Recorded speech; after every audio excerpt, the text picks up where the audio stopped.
পরপর 19টি স্বাভাবিক সংখ্যার গড় 41 হলে সংখ্যাগুলির ক্ষুদ্রতম সংখ্যাটি কত? এখানে 19টি স্বাভাবিক সংখ্যা মানে যে কোনো 19টা স্বাভাবিক সংখ্যা হতে পারে, সেটা আপনার 5 থেকে শুরু হতে পারে, 50 থেকেও শুরু হতে পারে, পরপর 19টা স্বাভাবিক সংখ্যা। আর একটা জিনিস বলে দিই, যখনই বলবে পরপর স্বাভাবিক সংখ্যা এবং সংখ্যার গড় দেওয়া থাকবে, তখন একটা ছোট্ট ফর্মুলা ইউজ করলে আমরা এই অঙ্কটা সহজে সমাধান করতে পারবো। যেমন ধরুন এখানে বলেছে পরপর 19টি স্বাভাবিক সংখ্যা, তাহলে এটা একটা ছোট্ট ফর্মুলা আছে। 19টি আমরা কি করব, এই 19টি স্বাভাবিক সংখ্যা, এই 19টি স্বাভাবিক সংখ্যার সঙ্গে -1 করব, বাই 2 করব। তাহলে এখানে কি হচ্ছে, 18/2, 2কে আমরা 18 দিয়ে যোগ করে 9 হচ্ছে, 9 বেরিয়ে গেল।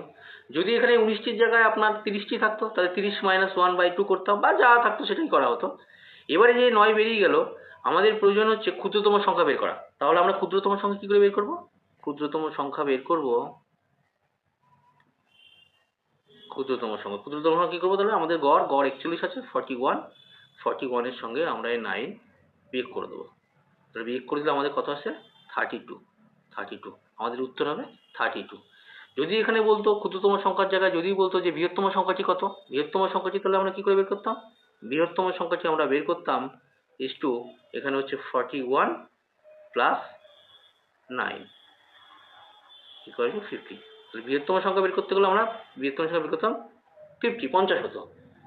যদি ক্ষুদ্রতম সংখ্যা বের করতে হয় তাহলে আমরা কি করব, গড় যে সংখ্যাটা আছে সেই সংখ্যার সঙ্গে আমাদের যে ফর্মুলা যেটা আসবে সেটা বিয়োগ করে দেবো।